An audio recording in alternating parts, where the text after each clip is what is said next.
12월 25일 하나님께 예배합니다. 사도신경으로 신앙을 고백하겠습니다.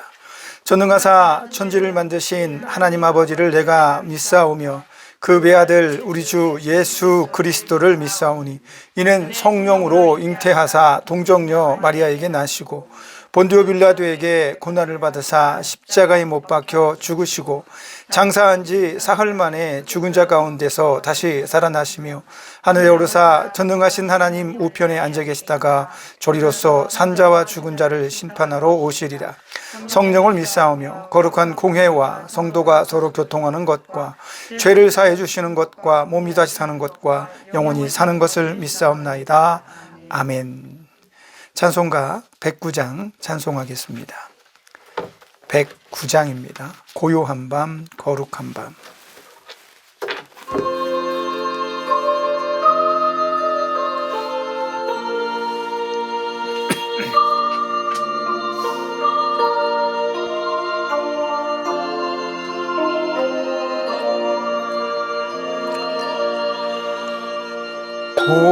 고요한 밤, 거룩한 밤, 어둠에 묻힌 밤, 주의 부모 앉아서 감사 기도 드릴 때 아기 잘도 잔다. 아기 잘도 잔다. 고요한 밤, 거룩한 밤, 영광이 둘린 밤, 천군 천사 나타나 기뻐 노래 불렀네. 구주 나셨도다.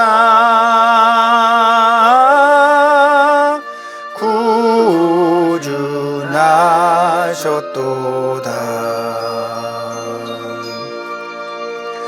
고요한 밤, 거룩한 밤, 동방의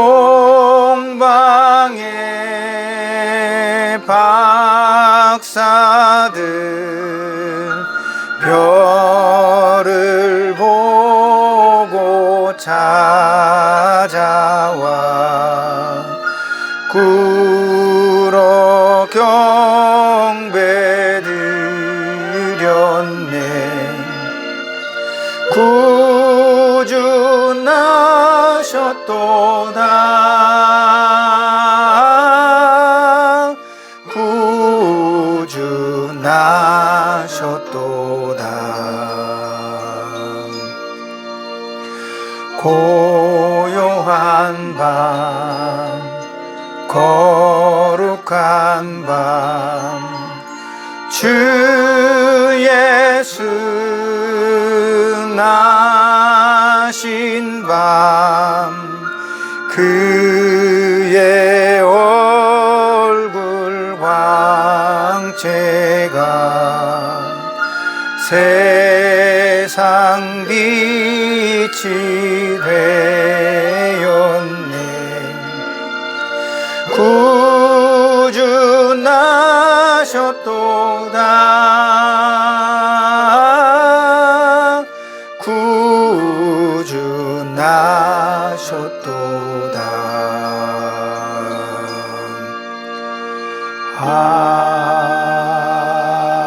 아멘. 제가 기도하겠습니다. 하나님, 온 세상이 예수님의 탄생을 기뻐하고 즐거워하는 날이 되었습니다. 올해도록 우리 교회는 이날을 기념하여 축복하고 감사하며 이 즐거움과 기쁨의 복음의 소식이 온 세상 모든 사람들의 영혼을 감화하며 그들이 하나님께 아름다운 은혜를 입어 구원의 은혜를 입어 전국의 시민으로 백성으로 함께 서는 날을 손꼽아 기다립니다. 또한 이 기쁨의 소식들은 그저 기쁜 것이 아니라 수많은 사람들에게 복음이 되기 위해 세상에 펼쳐지고 뻗어나가야 하는 줄로 믿습니다. 이제 우리를 그 도구로 사용하셔서 나의 기쁨, 나의 즐거움, 이 모든 행복함이 세상에 펼쳐질 수 있는 위대한 하나님의 사역자로 쓰임받기를 소원하는 우리들의 소원이 이루어지게 하여 주옵소서. 기쁜 날임에도 불구하고 세상의 곳곳에서는 아픔과 고통과 전쟁과 또 기후의 또 그 엄습으로 힘든 또 날들을 보내고 있는 사람들이 있습니다. 그들의 마음을 위로하여 주시고 병원에서 자기의 연약한 육신과 고통과 싸우는 환우들에게도 은혜와 긍휼을 더하여 주셔서 하나님께서 여전히 우리와 함께 하시고 복음이 되어지며 기쁨이 되어지시고 우리를 사랑하고 계신다는 사실을 오늘 예배를 통해 다시 한번 깨닫고 우리 마음이 힘을 얻는 순간이 되게 하여 주옵소서. 세상 모든 사람들에게 기쁨의 소식이 될 수 있도록 이 아름다운 시간에 예배하는 자들에게 큰 은혜와 힘을 또 하늘을 향해 솟아오르는 그런 막강한 복음의 능력을 가진 자로 세워질 수 있도록 축복하여 주시고 우리가 이 기쁨을 빼앗기지 아니하도록 사단의 권세에서 우리를 보호하시며 우리 예배가 하나님만 기쁨으로 받으시는 흠양하시는 아름다운 향기가 되게 하여 주옵소서. 마치는 시간까지 주께서 붙들어 주실 것을 믿습니다. 예수님의 이름으로 기도합니다. 아멘. 하나님 말씀은 마태복음입니다. 2장 9절에서 12절 말씀까지입니다. 마태복음 2장 9절에서 12절입니다. 찾으신 것으로 알고 제가 봉독해 드리도록 하겠습니다.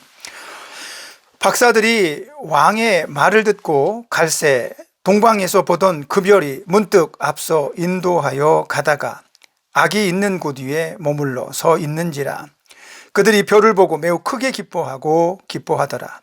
집에 들어가 아기와 그의 어머니 마리아가 함께 있는 것을 보고 엎드려 아기께 경배하고 보배합을 열어 황금과 유황과 모약을 예물로 드리니라. 그들은 꿈에 헤롯에게로 돌아가지 말라 지시하심을 받아 다른 길로 고국에 돌아가니라. 아멘. 오늘 본문의 말씀을 의지해서 성탄의 숨겨진 의미라는 제목으로 하나님 말씀 전해드리도록 하겠습니다. 우리가 다 알고 있는 것처럼 이 성탄은 기쁨의 날입니다. 즐거움의 날이며 우리 인간에게는 두말할 것 없이 아주 특이한 희소식입니다.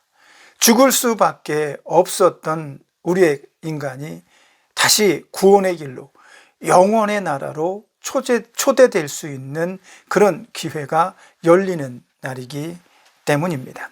온 세상이 예수님의 오심을 축하하며 감사합니다. 뉴스에서 보니까 대한조계종에서도 절 앞에 성탄 트리를 만들고 예수님의 오심을 축하한다. 마치 온 세상이 평화로운 것 같습니다. 하지만 마음속에 그런 의문이 들었습니다. 성탄의 기쁨이 과연 무엇일까? 예수님의 탄생이 의미하는 것이 과연 무엇일까? 기쁘다 구주 오셨네. 성탄의 트리를 집마당에 집안에 설치하고 행복해하고 즐거워하면 그것이 성탄의 의미일까? 불교에서는 화합과 어떤 그 평화라는 메시지로 예수님의 오심을 축하한다고 말하지만 그들의 그 축하가 무엇을 의미하는 것일까? 성탄은 그렇게 축하받는 것인가? 라는 생각이 들었습니다. 그러면서 오늘 우리가 익숙하게 알고 있는 이 성탄의 의미 가운데 감추어진 것이 있지 않을까라는 생각이 들었습니다. 그 감추어짐은 다름 아닌 버림이라는 단어입니다. 마치 성탄과는 전혀 어울리지 않는 것 같은 단어입니다.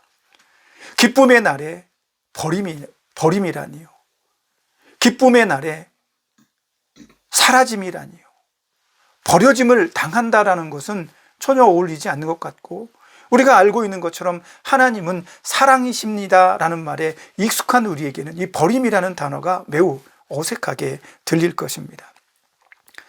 오늘 저는 거룩한 구세주의 탄생의 밤에 그 버림에 대해 이야기해 보고자 합니다.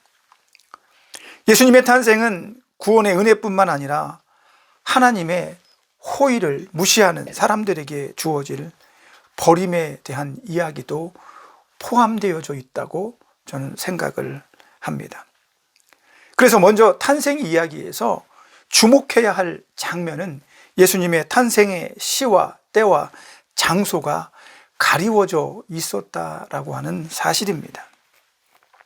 왜 인류에게 베푸시는 하나님의 엄청난 호의, 스스로 인간의 육신이 되어서 자기를 십자가에 내어놓음으로 인간의 대속 제물이 되어지기를 원했던 그 하나님의 엄청난 이 기획을 하나님은 감춰 두었는가라고 하는 것입니다. 오늘 본문의 말씀에 보면 매우 은밀해 보입니다. 예수님의 탄생의 날에 그 탄생을 알아채는 사람들이 극히 드뭅니다. 예수님께서 오십니다. 대통령이 오십니다. 장관께서 오십니다. 누군가가 옵니다라고 말하면 적어도 그를 맞이하기 위해, 그들을 환영하기 위한 준비들이 있을 텐데 예수님은 그런 준비가 전혀 되어 있지 않습니다. 물론 몇몇의 천사들이 바쁘게 움직입니다. 목자를 찾아가기도 하고 동방의 박사들을 만나기도 합니다. 그렇게 몇몇의 사람들에게 전해진 이 성탄의 기쁨은 오늘 예루살렘에까지 도달하게 됩니다. 마치 먼 곳에서부터 자기 백성을 찾아오신 왕에 대한 탄생을 알리는 듯 보입니다. 그러나 정작 자기 백성들은 이 엄청난 탄생의 날을 알아차리지 못하고 있는 거죠. 왜 하나님은 천사들을 좀 더 많이 동원하시든 더 엄청난 기획을 하셔서 모든 사람들이 알 수 있는 기쁨의 탄생이 되게 하시지, 왜 몇몇의 사람들에게만 이 사실을 알리시고 대다수의 사람들에게는 마치 가리워진 것처럼 보이느냐라고 하는 것입니다. 동방의 백사들이 헤롯 궁에 도착해서 기쁨에 찬 어조로 말합니다. 우리가 경배해야 할 위대한 왕은 어디에 계십니까? 이 궁에서 그 위대한 왕이 탄생했다면 우리에게 경배할 기회를 주옵소서. 일대 예루살렘은 혼란에 빠지게 됩니다. 헤롯 왕은 급하게 대제사장과 궁중의 서기관들을 불러 모아서 이 사람들의 말이 무엇을 의미하는가라고 묻습니다. 얼마나 오랜 시간 동안 그들이 골똘하고 골몰했는지 회의를 거듭해서 대제사장과 서기관들은 하나의 답을 도출해 내게 됩니다. 왕이시여, 선지자들의 말에 따르니까 그 메시아는 유대 베들레헴 땅이라는 조그마한 동네에서 탄생하신다라고 기록되어져 있습니다. 왕은 말합니다. 정말이야? 그곳에서 온 세상을 구원할 메시아가 탄생한다는 말이 사실이야? 그제서야 예루살렘 성은 이 소동의 원인을 밝혀내는 듯 보입니다. 동방의 박사들은 왕과 거기 모인 예루살렘의 모든 사람들에게 메시아의 탄생을 이미 선포하고 있는 것처럼 보여집니다. 그러면 하나님께서는 이미 예수님의 탄생에 대해서 사실 감추거나 가리신 적이 없다는 거죠. 이미 선포되어졌었고, 오늘 극적으로 등장한 이 동방의 박사들은 이방인이지만 마치 예루살렘과 그 궁에 있는 수많은 하나님의 백성들에게 이렇게 말하는 것처럼 보입니다. 여러분, 하나님의 약속이 성취되었습니다. 여러분의 왕, 우리를 구원할 메시아가 이 땅에 태어났습니다. 우리 모두 경배하러 갑시다. 자이든 타이든 알고 그랬는지 모르고 그랬는지 모르지만 이 동방의 박사들은 지금 복음의 메시지를 예루살렘 성에 선포하는 것처럼 보여줍니다. 그러나 그 복음은 그곳에 모인 수많은 사람들에게는 복음이 되지 않았습니다. 왜일까? 복음이라는 것은 하나님의 선한 의도가 그 안에 내포되어져 있습니다. 내 백성을 구원하시고자 하시는 하나님의 열의가 그 안에 담겨 있다는 거죠.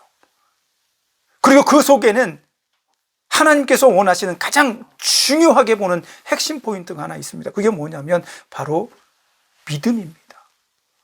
하나님의 약속, 하나님의 메시지는 받아들이는 사람의 믿음을 통해서 완벽하게 구현되고 실현될 수 있다는 겁니다.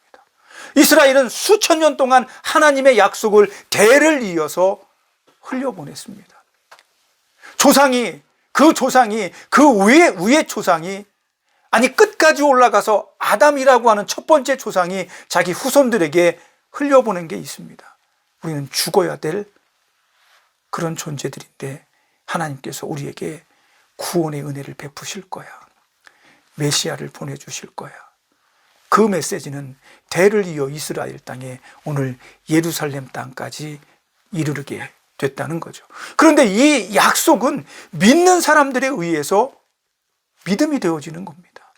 구원의 확신으로 나타나는 거예요. 저는 이 모습을 보면서 출애굽 당시에 하나님과 모세를 대적했던 이스라엘 백성들이 생각이 났습니다.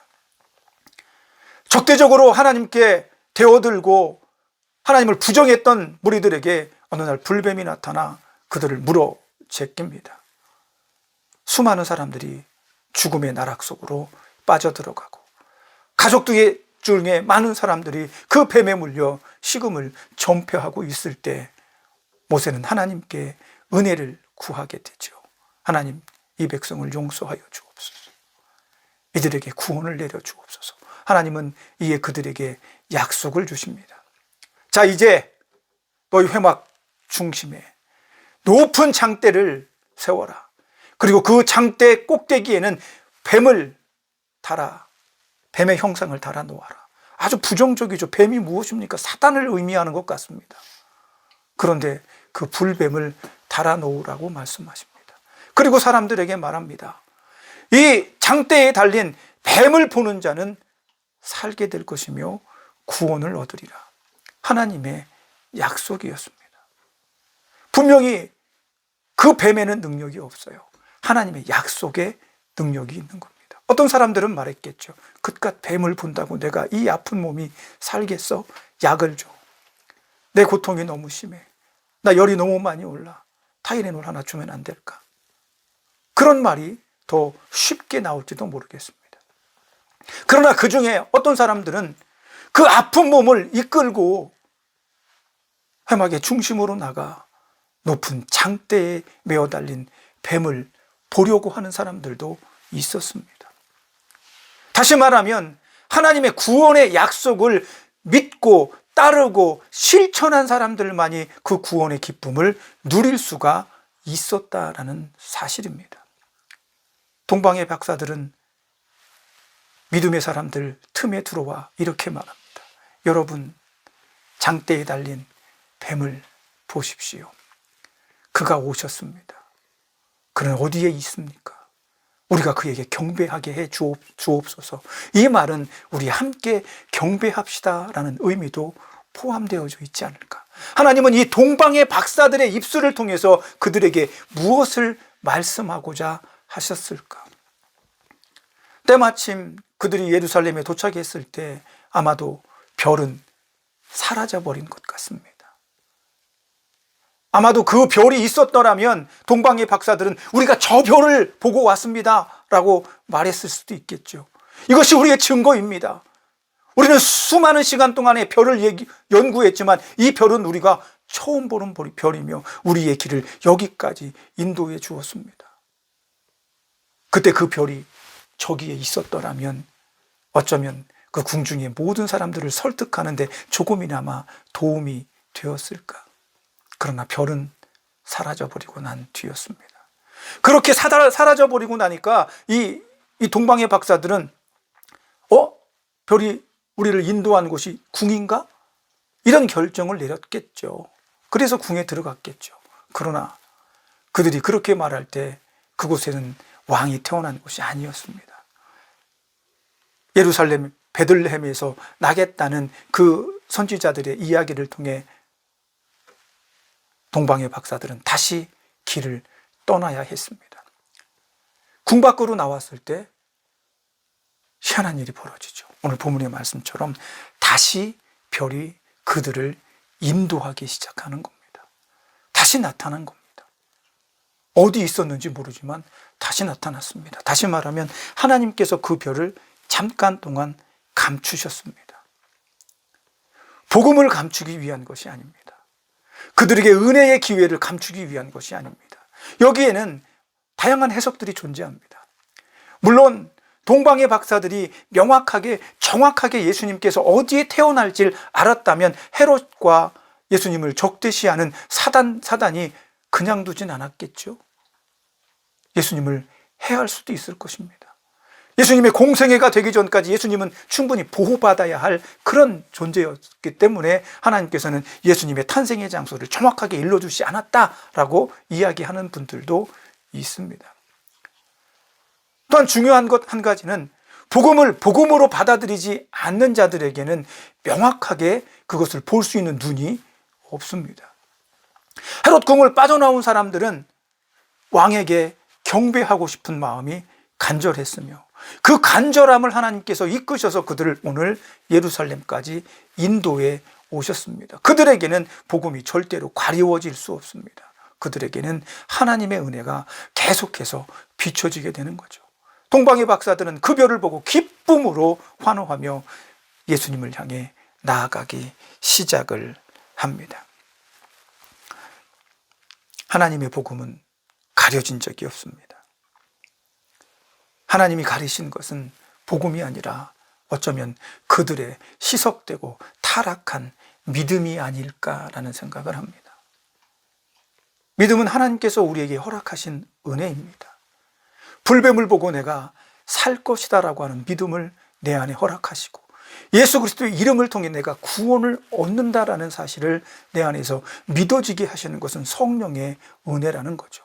다 알고 있는 것과 내가 이미 공부하고 학습한 것은 중요한 것이 아닙니다. 그것은 믿음을 돕는 하나의 도움의 과정일 뿐입니다. 그것을 믿느냐 믿지 못하느냐는 하나님의 은혜라는 거죠. 별이 가리워졌기 때문에, 빛나던 별이 사라졌기 때문에 예루살렘의 대제사장과 서기관들과 왕이 복음을 깨닫지 못하는 것이 아닙니다. 이미 그들은 자신들의 삶에 젖어 있고 자신들의 믿음의 연약한 패턴 속에 갇혀 있는 겁니다. 그들은 더 이상 하나님의 거룩한 뜻을 보지 못하는 존재가 되어져 버리고 말았습니다. 불뱀을 보라. 장대 위에 불뱀을 보라. 예수 그리스도의 오심을 맞이하라. 그를 믿으라. 이 하나님의 메시지를 온 세상 사람들은 오늘 제대로 읽어내지 못합니다. 약속은 성취되어지고 믿는 자에게 이루어지는 하나님의 은혜인 것입니다. 성탄의 밤, 바로 오늘 그 약속이 베들레헴에서 이루어집니다. 하나님은 예루살렘의 눈을 가린 것이 아니라 이스라엘의 믿음의 눈이 가리워져 있었다라는 겁니다. 또 한 가지, 하나님은 마치 이방의 박사들을 하나님의 메시지로 사용하셨습니다. 좀 전에 말씀드린 것처럼 의도했던 그들은 지금 하나님의 성탄의 메시지를 세상에 처음 내어놓은 사람들입니다. 동방의 박사들 이외에 또 다른 성탄에 참여한 목동들은 참여했고 축하했습니다. 그러나 오히려 동방의 박사들의 입을 통해서는 메시아가 오심이 세상에 오픈되게 된 거죠. 하나님은 그들을 그렇게 사용하셨습니다. 특이한 것은 이 복음이 사람들에게 오픈되었을 때 그 장소는 하나님의 백성들이 있는 장소였습니다. 자칭 그들은 하나님의 약속을 오래전부터 연구했고 정확하게 베들레헴이라고 하는 작은 도시에서 메시아가 날 것이라는 것을 정확하게 짚어낼 수 있을 정도로 탁월한 사람들이었습니다. 그러나 그들은 오히려 메시아를 영접하지 못합니다. 그런데 아이러니하게도 이방인이었던 헤롯이 그 이스라엘에서 어쩌면 가장 그 복음을 적극적으로 받아들인 사람이 아닌가라는 생각을 하게 됩니다. 동방의 박사들을 만났을 때 헤롯은 머리가 번뜩입니다. 왜 이렇게 적극적이었는지 알 수 없습니다. 물론 뒤에 가면 왜 그랬는지 알게 되겠죠. 동방의 박사들을 조용히 가만히 불렀다고 오늘 본문에 나옵니다. 그래서 그들에게 묻습니다. 너희가 본 별이 정확하게 언제 나타났니? 처음 봤니? 그게 어떻게 너희를 인도했으며 너희들은 어떻게 그것이 왕의 탄생이라고 믿는 것이니? 아주 은밀하게 헤롯은 동방의 박사들에게 그런 정보들을 입수하게 됩니다. 그리고 이렇게 말합니다. 그래? 그러면 너희가 먼저 베들레헴에 가서 자세하게 알아보고 그 왕이 탄생한 곳을 내게 알려주렴. 나도 가서 경배할 수 있도록. 자, 이제 어서 가보거라. 동방의 박사들은 아마 어쩌면 이렇게 착각을 했을 수도 있습니다. 그래? 왕조차도 우리가 경배할 대상을 찾고 있구나. 간절하구나. 그럼 우리가 자세하게 알아보고 다시 돌아가서 왕에게 경배할 수 있도록 알려주자. 어쩌면 이런 마음을 가졌을 수도 있지 않겠습니까? 오늘 본문의 말씀 12절에 보니까 그들이 그런 마음을 가졌는지 아니었는지는 모르겠지만 천사가 박사들의 꿈에 나타납니다. 이게 독특합니다. 한 사람의 꿈에 나타난 것이 아니고 저는 세 사람의 박사들의 꿈에 동일하게 나타났다고 그렇게 해석을 하고 싶습니다. 하나님은 천사를 동원해서 동방 박사들의 꿈에 나타나십니다. 그리고 절대로 너희는 헤롯에게로 돌아가지 말아라 라고 경고하십니다.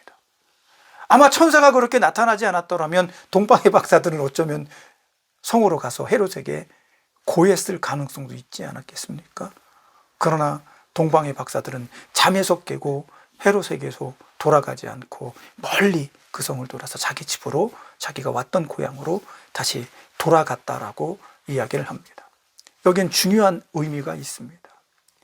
마치 가리워졌던 것처럼, 아무도 모르게 하셨던 것처럼 그 별이 사라지고 궁중에 있는 모든 사람들이 예수님의 탄생을 알지 못했던 그런 상황과 비슷하게 오늘 본문의 말씀 마지막 절에서는 헤롯에게로 돌아가지 말라는 하나님의 특별한 계시가 나타납니다. 이것이 성탄의 이야기에 감추어진 또 다른 의미가 아닐까라는 생각을 합니다. 여기에는 제가 좀 전에 시작에서 언급했던 버림이라는 단어가 저절로 떠오르게 됩니다. 이미 헤롯은 복음의 소식을 들었습니다. 왕이 오신다라는 얘기죠. 그러나 헤롯은 적극적으로 그 왕의 탄생에 대해서 관심을 가졌지만 그는 왕을 영접하기 위해서가 아니라 왕을 죽이기 위한 계략과 모략으로 가득했던 사람입니다. 이제 저 뒤에 16절의 이야기를 보면 헤롯이 박사들에게 전해 듣고 가만히 이야기해서 얻은 모든 정보를 동원해서 베들레헴과 그 일대 모든 지경의 2살 아래의 모든 남자아이들을 참혹하게 말살해 버리고 맙니다. 하나님은 예수님을 소극적으로 보호하기 위한 것이었겠죠. 혹자들은 말합니다. 하나님께서 예수님의 탄생을 이야기하지 않았기 때문에 베들레헴과 그 일대의 모든 어린 영혼들이 억울하게 죽임을 당하는 그런 역사가 만들어졌다고. 하나님 왜 이걸 해결 못하십니까? 가슴 아픕니다. 속상합니다. 하나님 너무하십니다. 그 아이를 잃은 부모들은 누구를 탓해야 합니까? 그러나 한편으로 하나님은 이렇게 말씀하십니다. 하나님이 원하시는 건 아니잖아요. 하나님이 의도하신 게 아닙니다. 헤롯과 그곳에 있는 모든 사람들에게 너희를 구원할 메시아가 왔다고 전하는 것이 하나님의 뜻이었죠. 그러나 그것을 받아들이는 어떤 사람들은 나가서 장대를 보고, 어떤 사람들은 죽어가면서 끝까지 장대를 보면 내가 구원을 받을 수 있어, 이렇게 아픈데 움직일 수도 없는데 라고 불평하는 사람들도 있었겠죠. 저주하는 사람도 있었을 것입니다. 오늘 헤롯은 저주를 넘어 극적으로 예수를, 왕을 죽이려고 하는 시도를 하는 사람이었습니다. 마치 그 모습은 자기의 왕을 십자가에 못 박은 이스라엘 백성들과 일치하는 그런 모습을 우리에게 보여주죠. 속상한 일입니다. 가슴 아픈 일입니다. 하나님이 의도하지 않았습니다. 그러나 그 뒤편에 이를 악물고 그 고통과 두려움을 참으시는 하나님의 모습이 보입니다. 그래, 수많은 베들레헴의 어린 영혼들이 목숨을 잃었지.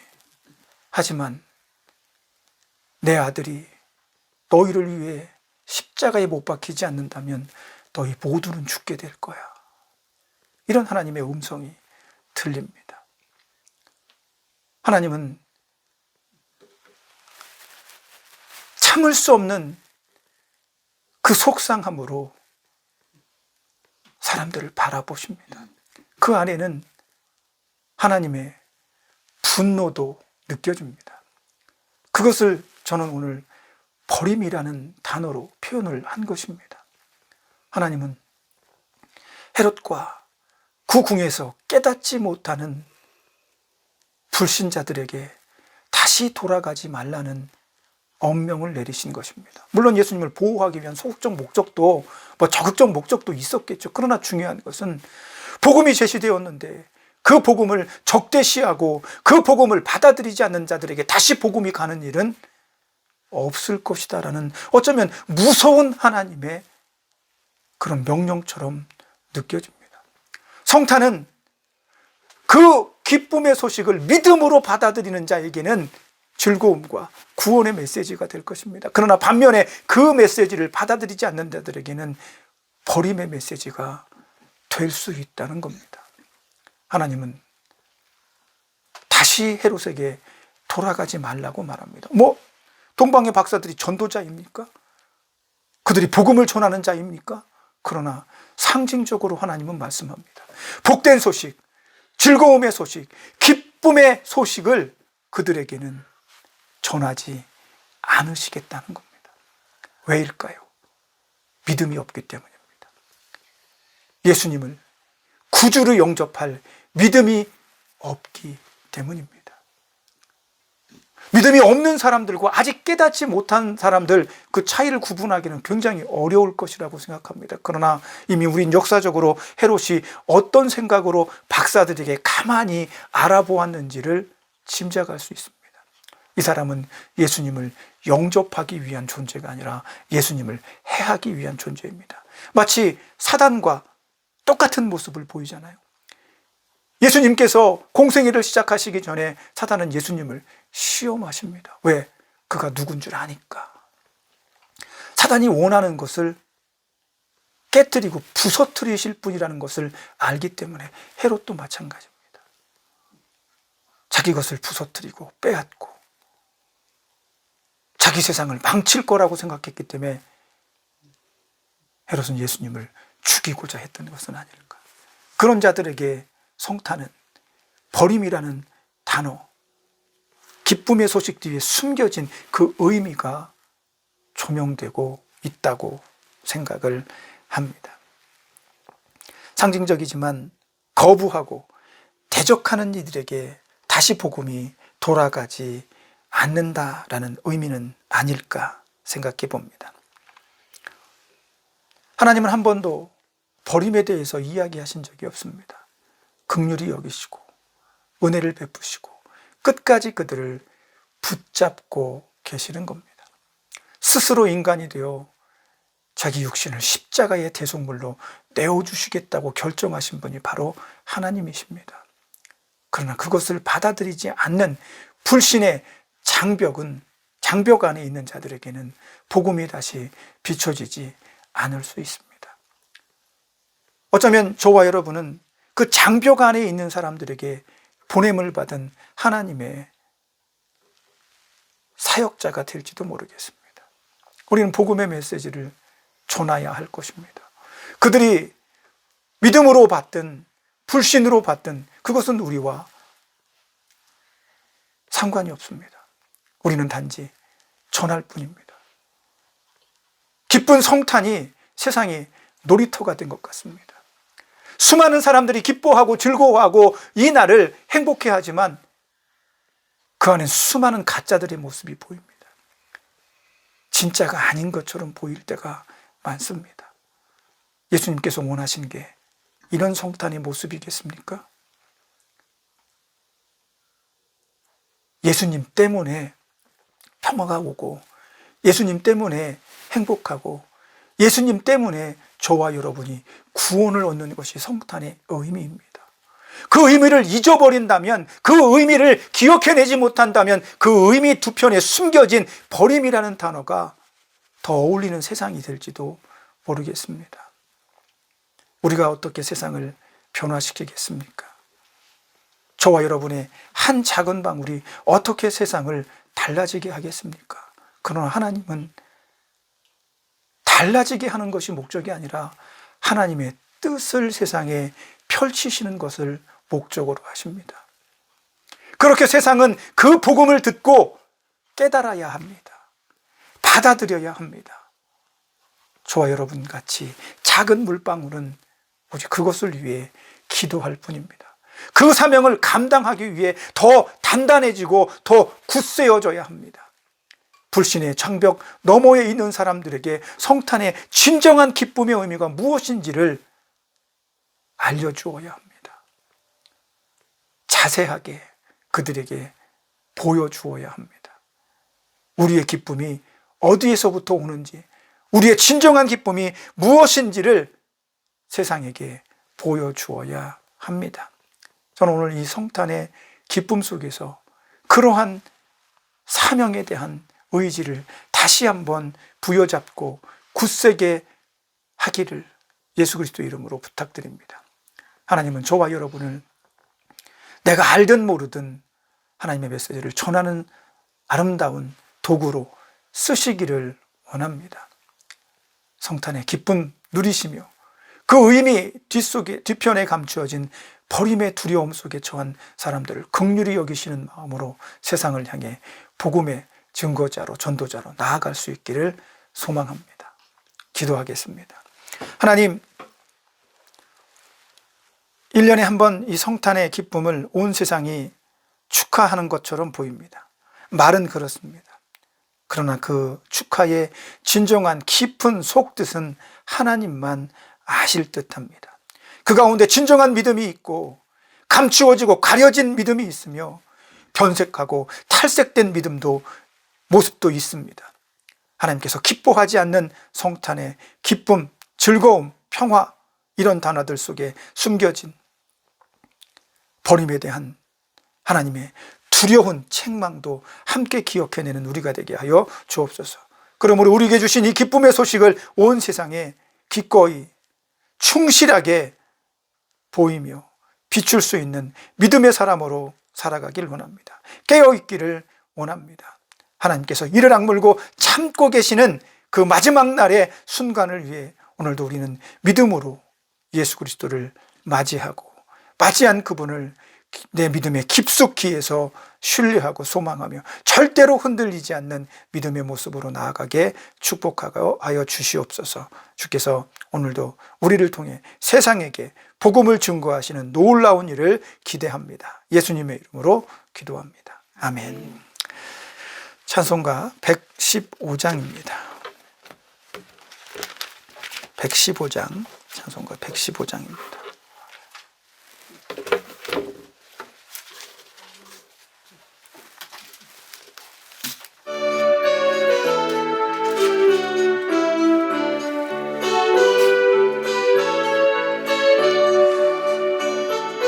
기쁘다 구주 오셨네. 만백성 맞으라. 온 교회여 다 일어나. 다 찬양하여라. 다 찬양하여라. 다 찬양하여라. 구세주 탄생했으니 다 찬양하여라. 이 세상의 만물들아 다 화답하여라. 다 화답하여라. 다 화답하여라. 온 세상 죄를 사하려 주 예수 오셨네. 죄와 슬픔 몰아내고 다 구원하시네. 다 구원하시네. 다 구원하시네. 은혜와 진리 되신 주 다 주관하시니 만국 백성 구주 앞에 다 경배하여라. 다 경배하여라. 다 경배하여라.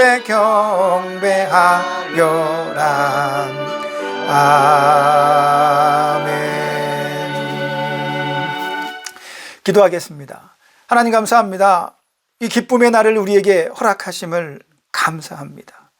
이것을 믿음으로 받아들이고 이것을 믿음으로 고백하게 하시며 오직 예수의 이름을 굳게 부여잡을 수 있도록 하신 은혜 감사합니다. 그 기쁨과 즐거움의 소식들을 내 안에 가득 품게 하시고 그 소식을 깨닫지 못하는 자들에게 전하게 하시며 그 소식과 맞서고 있는 불신의 장벽에 너머에 있는 사람들에게 이 복음을 기꺼이 전할 수 있는 우리가 되게 하여 주옵소서. 그러기 위해 우리는 더 단단해져야 되겠습니다. 더 투명하고 깨끗해져야 하겠습니다. 우리가 할 수 있는 대로 복음의 삶을 살아낼 수 있는 우리가 될 수 있도록 성령님 도와주옵소서. 내 힘과 능력으로는 할 수 없으니 오직 성령께서 이끌어 주셔서 이 복된 소식을 세상에 전하며 거부하는 자들에게도 기꺼이 기쁨의 모습을 보일 수 있는 우리가 될 수 있도록 축복하여 주셔서 기쁨의 소식 반대쪽에 버림이라는 단어에 어울리는 것 같은 그 사람들에게조차도 하나님의 메시지가 선포되는 역사가 있게 하여 주옵소서. 하나님께서 우리를 그 도구로 사용하여 주옵소서. 이제는 우리를 죄에서 구속하신 예수 그리스도의 구속의 은혜와 하나님 아버지의 크신 사랑하심과 성령님의 감동 감화 내주하시며 교통하시는 은혜의 역사가 기쁨의 소식을 들고 세상 끝까지 나아가 아름답게 복음의 메시지로 살기를 원하는 사랑하는 성도들과 교회와 이 나라 이민족과 우리가 사랑하는 모든 사람들과 병원에 있는 환자와 그들을 돕는 사람들 위해 이제로부터 영원까지 함께 있을지어다. 아멘.